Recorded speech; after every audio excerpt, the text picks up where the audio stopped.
nous allons ouvrir une séquence table ronde vers la diversité économique et la robustesse territoriale. Comment agir, hein? Johanna, Arnaud ont posé les concepts théoriques. J'appelle donc Béatrice Moreau, Arnaud Florentin, Johanna Gopi et Morvan Levaux, hein, Morvan qui représente CGR.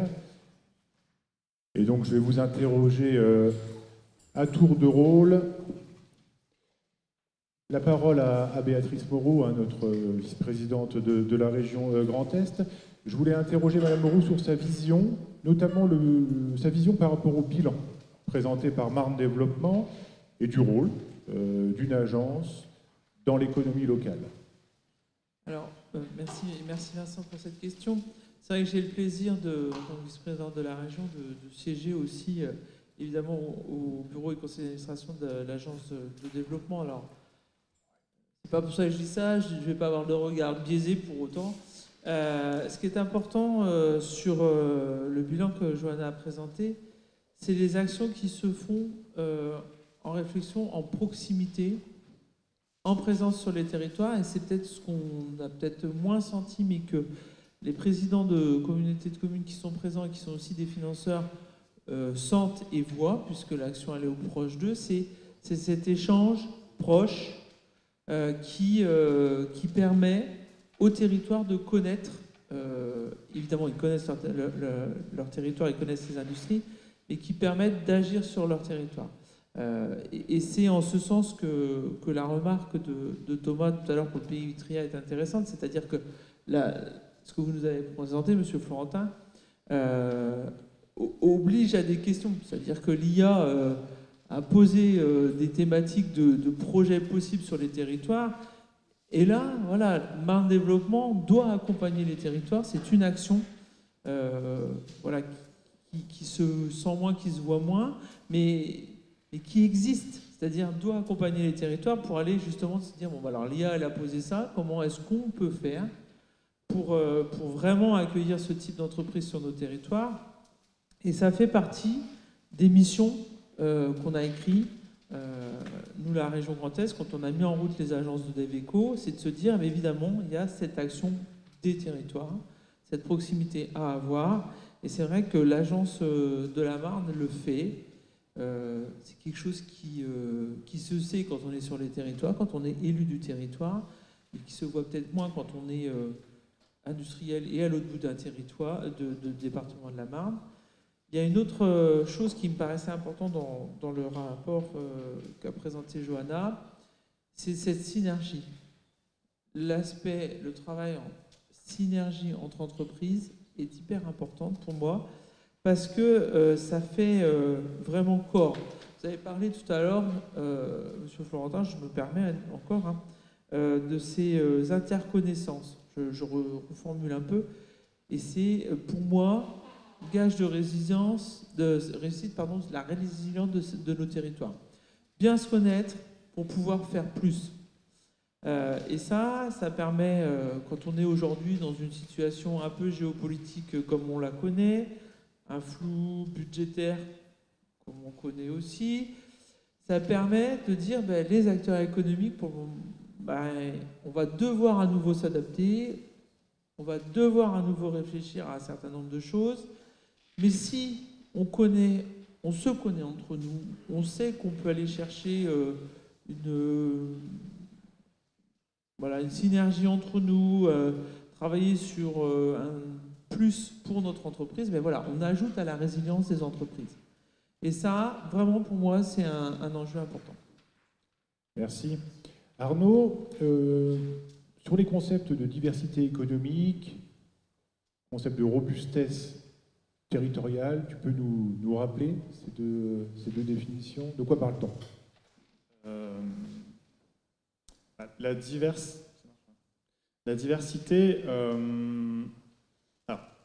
on nous a appris au lycée, théorie des avantages comparatifs, tout ça, la spécialisation, c'est important, etc. En fait, c'est un des plus grands mythes de la science économique. C'est bien de se spécialiser, mais se surspécialiser, c'est pas bien du tout.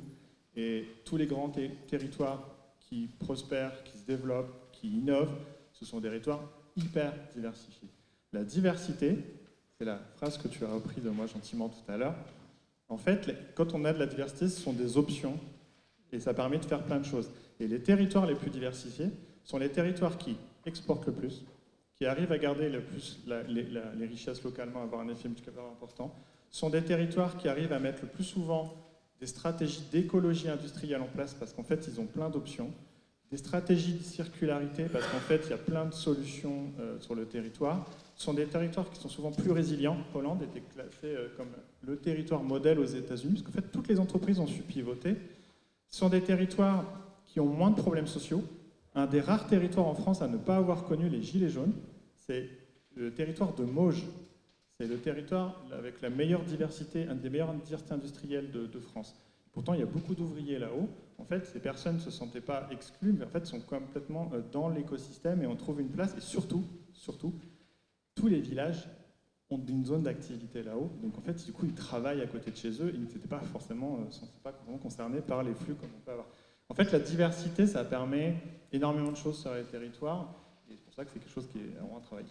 Comment on permet aux acteurs du développement économique d'inverser cette logique qui est très ancrée, de travailler par filière, de travailler par territoire spécialisé?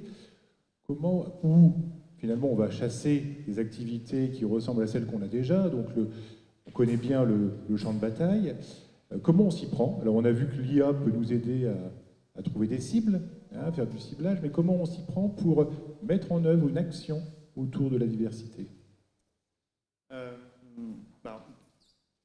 Ça dépend. Il y a les différents chantiers. Il y a les chantiers d'attractivité, où en fait on peut faire de l'attractivité aujourd'hui hyper ciblée. Ça, je pense que c'est un gros chantier. Il y a des chantiers sur les sauts productifs, le pivotage. Je pense qu'il y a vraiment un gros travail, aider les entreprises à pivoter. Aider les entreprises, moi je l'ai fait déjà sur un certain nombre de territoires, à connaître les marchés locaux. Tout à l'heure, je vous ai montré quelques chiffres, mais connaître les marchés locaux, connaître les marchés disponibles. Ils sont vraiment à prendre. Vous ne les prendrez pas à d'autres entreprises locales. Et essayer d'imaginer des nouveaux modèles économiques, parce que le sujet de la relocalisation, ça c'est important, et ça je pense que c'est le job des agences qui vont travailler sur ce sujet-là. C'est pas simplement de prendre un modèle économique ailleurs et de le ramener ici. Sinon, on retombe, et là, peut-être vous auriez pu me poser la question, oui, mais le local, ça coûte cher. Non, c'est pour le faire à la sauce marnaise, avec nos ressources, avec notre patrimoine, créer des modèles économiques qui soient marnés. Parce que si c'est juste pour relocaliser des activités chinoises ou polonaises, ça ne marchera pas, on ne sera jamais compétitif. Donc en fait, l'enjeu, c'est d'imaginer. Tout à l'heure, tu disais localisation, je préfère ce terme-là. C'est comment on imagine ces nouvelles. Donc on passe par une réflexion sur les nouveaux modèles économiques et les synergies. C'est un énorme sujet parce que la mutualisation, la substitution, c'est un vrai sujet d'attractivité. Parfois, on sépare, on classe dans l'endogène, mais c'est un vrai sujet d'attractivité. Merci Arnaud. Johanna, sur la diversité économique et la robustesse territoriale qui permettent de limiter également les fuites économiques, tu nous rappelles le concept de fuite économique et puis ce que ça peut représenter pour un département comme la Marne? Alors, je vais aller... Ça marche aussi, oui. Je vais aller assez vite puisque, donc, vous avez compris, ce sont les marchés qui sont non captés par les entreprises locales. On a parlé de milliards d'euros. C'est pas tant les chiffres et la précision de ces chiffres que la trajectoire en fait qu'on est amené à penser. On sait que ce sont des volumes importants. Nous, notre objectif, c'est surtout de faire en sorte de ne plus entendre une entreprise marnaise dire je ne savais pas que j'avais potentiellement un sous-traitant ou un fournisseur en proximité. Donc il y a encore beaucoup de travail, ça paraît du bon sens, mais on en est là dans la Marne, on en est là pas que dans la Marne, bien sûr. Donc c'est vraiment le sens de notre action, d'accélérer cette connaissance mutuelle. Et par rapport aux outils dont dispose l'agence Marne Développement, quels seraient celles qu'on pourrait mobiliser pour travailler sur ce travail de limiter les fuites économiques? L'outil, alors on peut parler d'outils IA, par exemple. Donc ça fait 3 ans qu'on réalise ces ateliers. Je pense qu'on a dépassé les 1000 ressources identifiées. Et on fait tout un travail sur le coup, sur le moment, pour travailler les mises en relation entre vous et faire en sorte que les synergies aboutissent. Mais ces 400 ressources n'ont pas été mobilisées dans les rendez-vous B2B ou dans les projets synergie qu'on accompagne. Donc la question, c'est comment on fait un pas de plus avec les outils IA, par exemple, pour mieux exploiter cette base, la faire vivre, la rendre accessible au plus grand nombre. Voilà, on a déjà des outils, mais évidemment, on a une marge de progression importante. En outil, la mobilisation de l'IA, et puis au quotidien, un gros travail sur notre collectif, hein, le réseau des industriels. On l'a vu, hein, les 115 adhérents du réseau Marne Industrie, finalement, c'est la force de ce qu'on va pouvoir mobiliser, c'est les connexions entre vous. Hein. Morvan Levaux, je vous laisse vous présenter, Morvan, fonction, s'il vous plaît. Je suis le directeur logistique de CGR. Donc CGR, c'est comptoir général de la robinetterie. Nous sommes aujourd'hui l'un des distributeurs de référence et le partenaire privilégié des professionnels dans le transport du fluide. Grâce à notre connaissance approfondie du marché, nous proposons des solutions fiables, performantes et innovantes, parfaitement adaptées aux besoins de nos clients.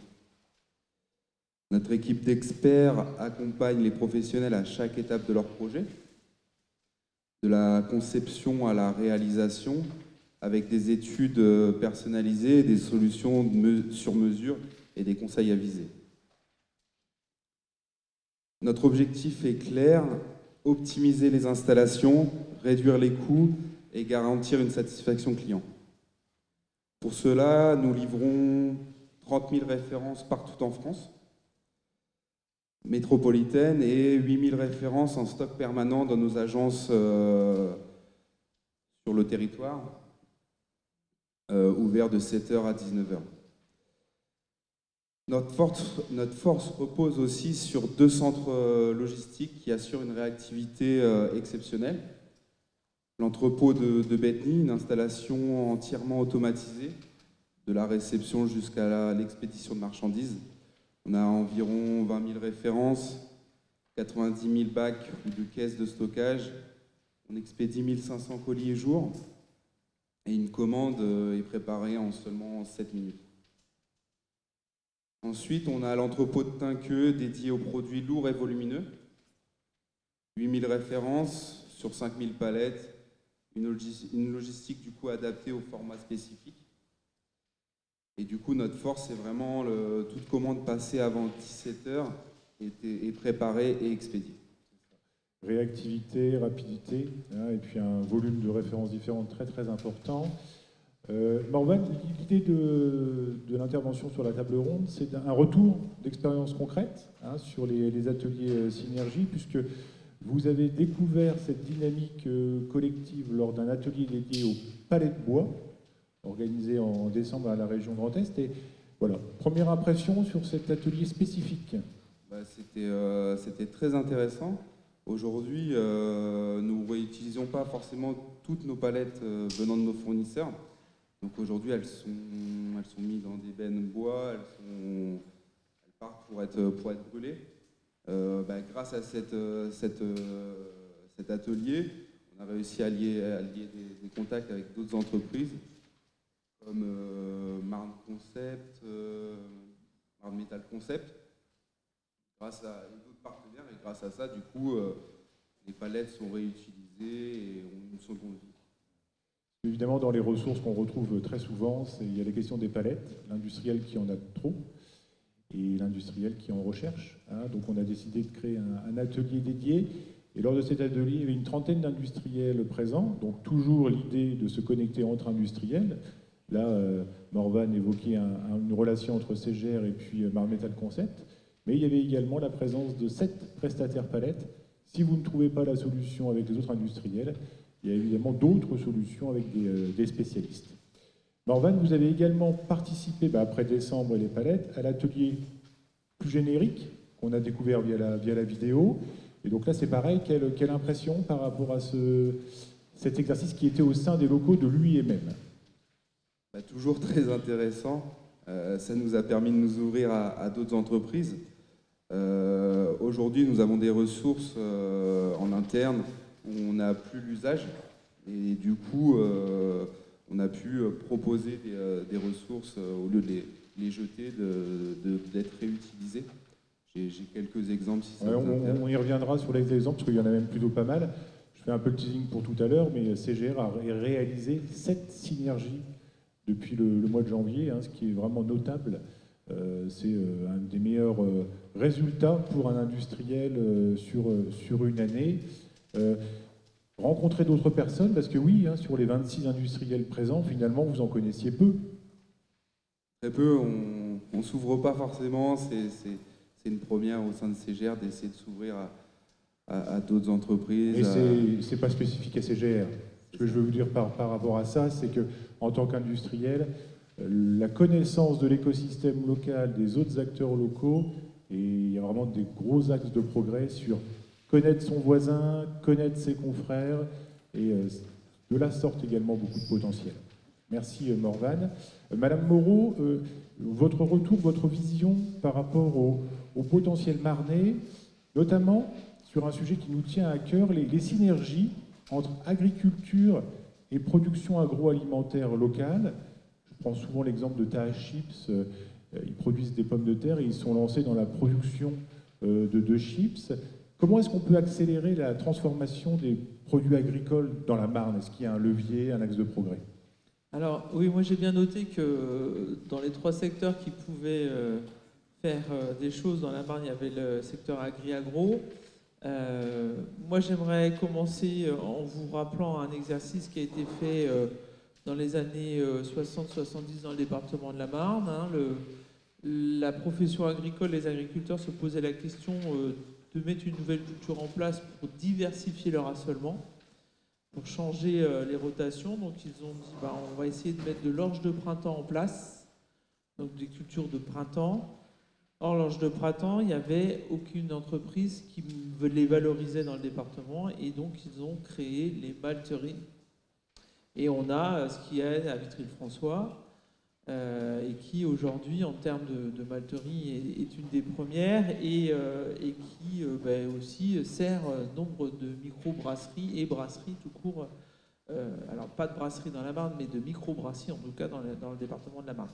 Donc voilà, vous avez déjà des exemples. Il y a un deuxième exemple qui existe, c'est la plateforme de Pomac-Bazancourt, où il y a une vraie synergie à partir de réflexion. Toutes les entreprises qui se sont installées réfléchissent à l'utilisation des déchets de l'autre, ou se rendent service entre elles, entre le gaz qui circule, la réflexion. Enfin voilà, la plaque de Pomac-Bazancourt est une des synergies et des bioraffineries en tout cas de la région Grand Est. Donc il y a effectivement certainement un potentiel, mais il faut qu'on creuse peut-être dans les filières, j'allais dire, les fournisseurs et là je prendrai l'exemple que vous avez cité sur le monde du champagne, les fournisseurs de matériaux, parce qu'il y a peut-être des manques effectivement à lever ou à aller chercher.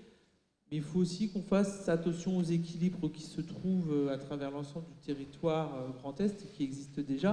Donc c'est pour ça qu'il y a à creuser. Je botte pantouche, mais ce qu'on essaye de faire toujours, en tout cas au niveau de la région Grand Est, ce qu'on a créé beaucoup avec les entreprises, l'association régionale des industries agroalimentaires, les ARIA, qui sont d'ailleurs présentes aujourd'hui avec nous sur le LHA Bioéconomie, c'est de mettre en place l'ensemble des synergies possibles avec des speed dating entre producteurs et industriels.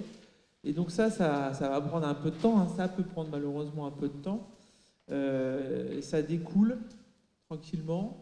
Il y a les ARIA, les associations font des salons aussi présents où ils mettent en avant la production locale pour être au service de la restauration, des hôtelleries. Enfin voilà, quand vous avez un producteur de yaourt qui fait le salon à Reims de l'épicerie fine organisée par l'ARIA Champagne, voilà, il peut avoir accès à certaines ouvertures. Donc voilà, il y a un temps long parce qu'il y a aussi des habitudes à changer.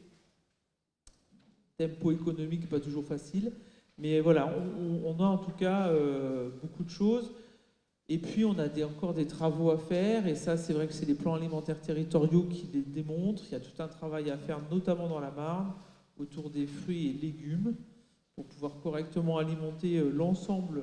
Et là, je ne parle pas que des cantines scolaires, hein, mais l'ensemble des cantines existantes. Et donc, il y a on a déjà des outils de transformation, puisque 2 ESAT qui existent dans la Marne, Châlons et Tinqueux, ont des légumeries, ont de la transformation. Donc, il y a moyen d'eux. Il faut trouver les producteurs, les gens qui ont envie de se lancer dans la légumerie, dans les légumes de plein champ. Hein, c'est pas le maraîchage, hein, j'entends, c'est légumes de plein champ. Et donc voilà, il y a encore effectivement un travail de longue haleine, mais il y a des possibilités effectivement. Très bien, merci Arnaud.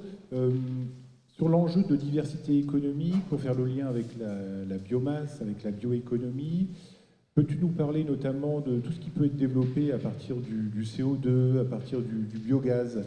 Il y a des leviers sur ces sujets-là. Alors là, on parle même de bioraffinerie de CO2. Ça, c'est quelque chose qui a un avenir monumental, mais c'est vrai qu'on n'en parle pas assez. C'est la valorisation du CO2. Alors aujourd'hui, on cherche surtout à le séquestrer. Mais la valorisation du CO2 est un outil déjà avec énormément de devenir, mais aussi qui permet de développer les territoires. Donc il y a énormément de projets en France, certains sont secrets, mais de carbone vallée, c'est-à-dire de récupérer le CO2, alors faire le lien avec la méthanisation, de récupérer le CO2 sur des cimenteries, sur des sites qui émettent, et de valoriser sur place ce CO2 à travers des activités. Alors aujourd'hui, on en trouve dans les gaz industriels, dans l'alimentation. Il y a les agences spatiales européennes qui travaillent sur l'alimentation à partir de CO2. Il y a énormément d'usages dans la plasturgie, dans les matériaux de construction. Et en fait, c'est un énorme outil de diversification des territoires. Ça amène vraiment une pièce dans le jeu. Et ça, je pense que, alors on appelle ça les carbone économies, il y a plein de noms, hein, c'est CUS, mais c'est un vrai sujet, je pense, sur lequel, parce qu'ici, on a, à travers la méthanisation, ce potentiel. Et d'ailleurs, il y a certaines entreprises, je crois qu'il y a une entreprise MD Biogaz qui travaille sur ce sujet-là, alors je sais pas si c'est ça, je te regarde, pour ne pas me tromper, et qui, du coup, revend aujourd'hui du gaz carbonique sur les producteurs de boissons, c'est ça? On est vraiment dans ces sujets-là. Et là, on a vraiment... Donc là, et plus globalement, la bioéconomie, c'est notre meilleur outil pour diversifier, je dis nous, pour se diversifier dans la Marne, mais aussi dans le Grand Est. J'avais fait un travail, la bioéconomie Grand Est plus Picardie, c'est 350 000 emplois aujourd'hui.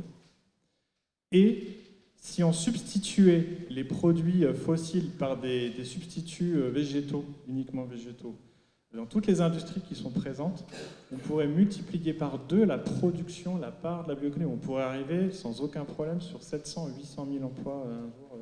C'est un énorme enjeu. On a un énorme potentiel. Et en l'occurrence, oui, ces 2 sujets, la bioéconomie ou le CO2, sont des vrais sujets de diversification. Quel est ton regard d'économiste par rapport aux actions qui sont menées de connexion entre industriels locaux? On évoque les synergies, les échanges. Ton regard par rapport à ce côté très opérationnel des choses? Historiquement, et je pense que Pierre, on avait une vision très écologique du sujet, très déchet. Et ce que moi je vois émerger, je travaille beaucoup avec les entreprises aussi, c'est que ça devient un outil d'agilité, un outil de compétitivité. Et on n'est plus seulement dans une démarche, on est presque dans une démarche opportunité. Et effectivement, il y a un vrai enjeu de faire ça un vrai sujet business pour les entreprises. Je pense qu'avec la volatilité, les incertitudes dont je parlais, que j'évoquais tout à l'heure, en fait, on prend conscience que dans les territoires, il y a des ressources. Et donc, ouais, je parlais d'opportunités. Pour certains, c'est des nouveaux débouchés. C'est des compléments de revenus. La mutualisation des usines, c'est mieux faire que son usine fonctionne plus et moins de trous. C'est quand on a des salariés et qu'on ne sait pas quoi leur faire une partie de l'année, on peut mutualiser les compétences. En fait, ça devient un vrai sujet de business, de compétitivité. Et je pense que c'est ça qui change de plus en plus. Et c'est ça qui fait, je pense, qu'une agence est parfaitement légitime. Vous êtes très en avance sur la moyenne des agences, mais une agence est parfaitement légitime parce qu'en fait, c'est un vrai sujet business pour les entreprises. Et on développe, parce que les industriels développent un processus synergie en leur sein, dans leurs organisations, parce qu'on se rend compte que c'est souvent une affaire de personnes. Je regarde Morvan qui est là, qui va pousser, même un petit peu sur son temps, en dehors de ses objectifs premiers, pour arriver aux synergies parce qu'on n'est pas on est rarement sur un management global de l'organisation pour favoriser les synergies. Ça repose encore un peu trop sur les motivations de certaines personnes. Morvan, l'idée c'est de revenir concrètement sur quelques synergies que vous avez réalisées en ce début d'année. Alors on stockait des tapis antifatigue qu'on n'utilisait plus. Du coup, ça a intéressé une autre entreprise, l'entreprise Compass, en exemple. Ensuite, on a de la bourre, on a besoin de mettre des bourres dans nos cartons pour expédier. Il y avait l'entreprise, l'imprimerie Billet qui avait de la bourre et qui nous la transmet du coup. La vente de palettes avec Marne Metal Concept, on a créé une synergie entre nous. On avait des racks aussi, des racks un peu spécifiques de longueur, du coup, qui intéressaient l'entreprise Forgel. On a en discussion avec l'entreprise Forbo des mandrins qui se séparent pour pouvoir les réutiliser pour expédier nos longueurs. Et puis on a aussi travaillé de la revente de gerbeurs, de chariots élévateurs, avec des entreprises locales. On a sous le coup de 2 préhenseurs, si ça peut intéresser. On n'arrive pas à s'en débarrasser. On a 2 préhenseurs de carton.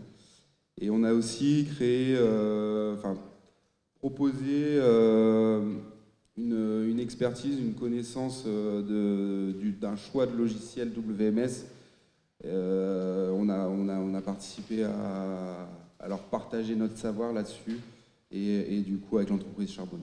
Oui, tout à fait. Donc il y a de la matière, de l'audit croisé, du conseil, retour d'expérience. Donc le bilan global, pour vous qui avez suivi la mise en œuvre des synergies sur les 8 mois passés, entre le temps que ça prend, ce que ça rapporte. Ça prend beaucoup de temps et ça rapporte peu, mais c'est toujours intéressant. Enfin, des palettes qui se retrouvent brûlées alors qu'ils peuvent être réutilisées pour le transport de marchandises, c'est indispensable. Et l'exemple des tapis antifatigue qui peuvent servir à d'autres entreprises, c'est toujours intéressant. Merci.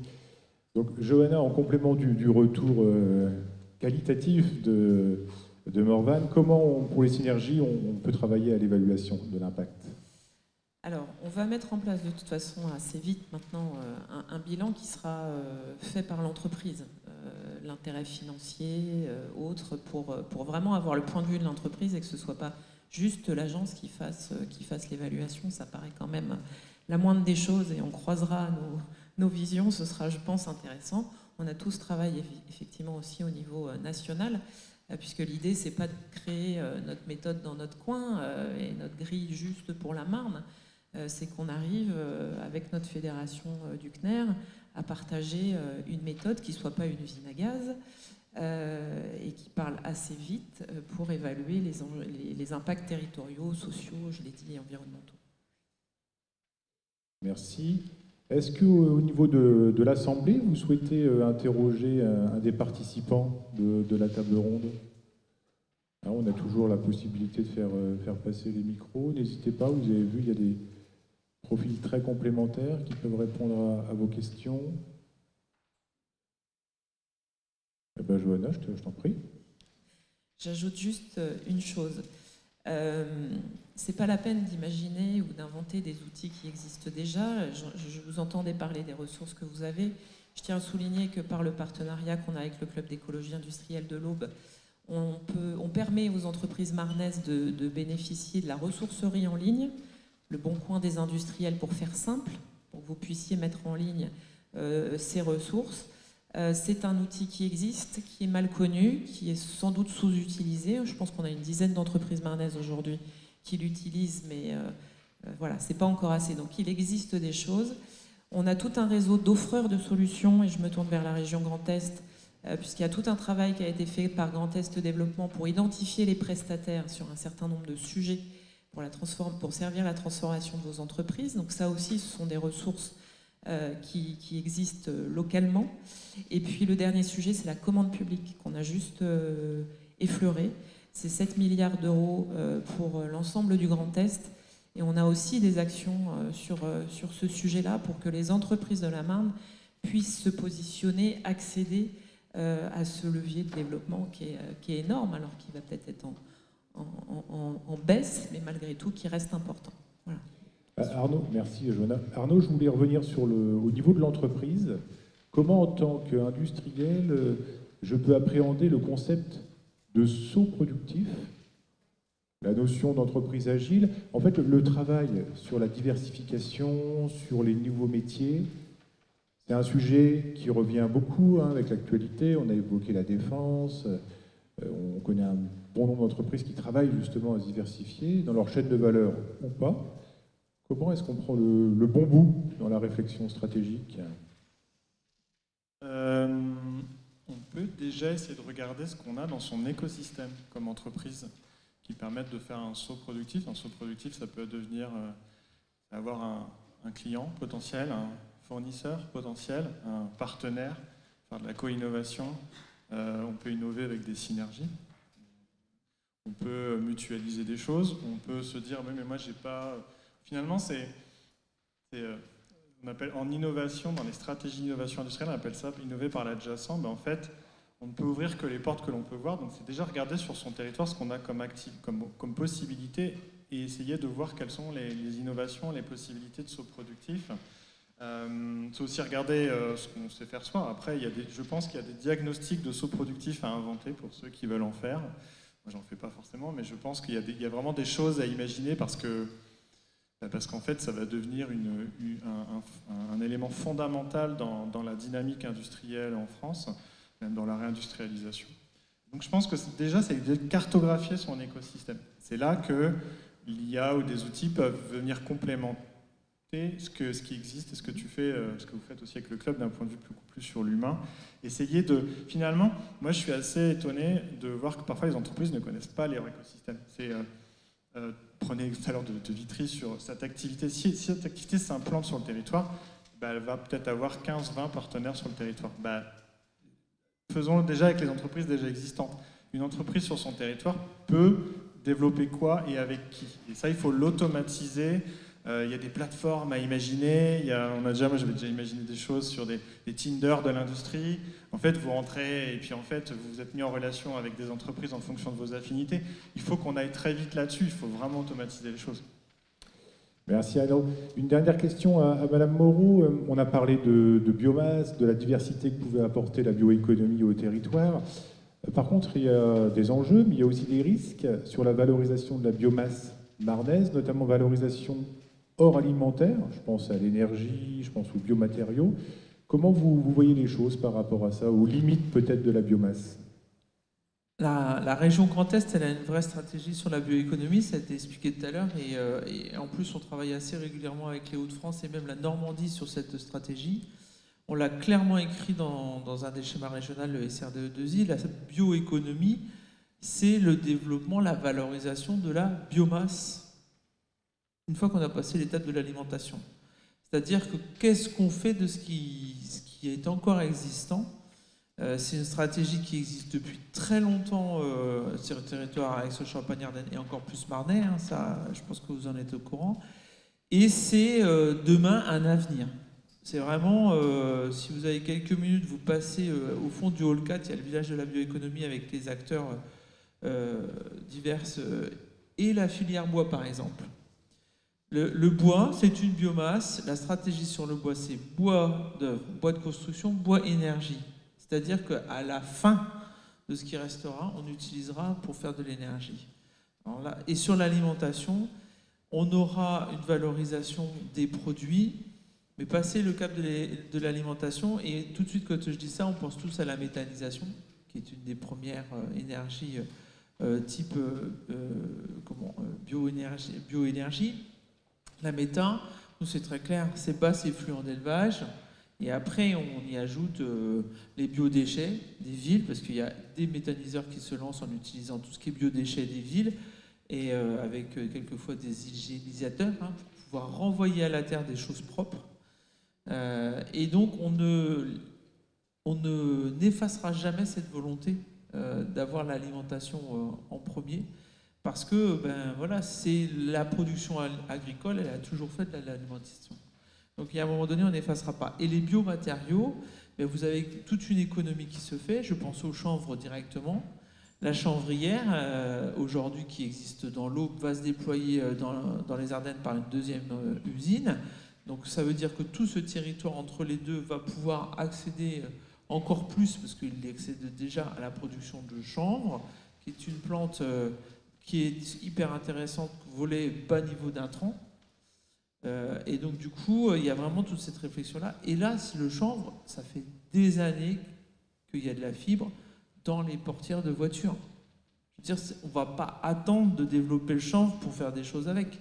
En fait, il y a tout ça aussi qui existe et qui est trop vite, quand on parle de bioénergie, bioéconomie, en fait, il y a une réduction mentale qui se fait et il faut tout expliquer.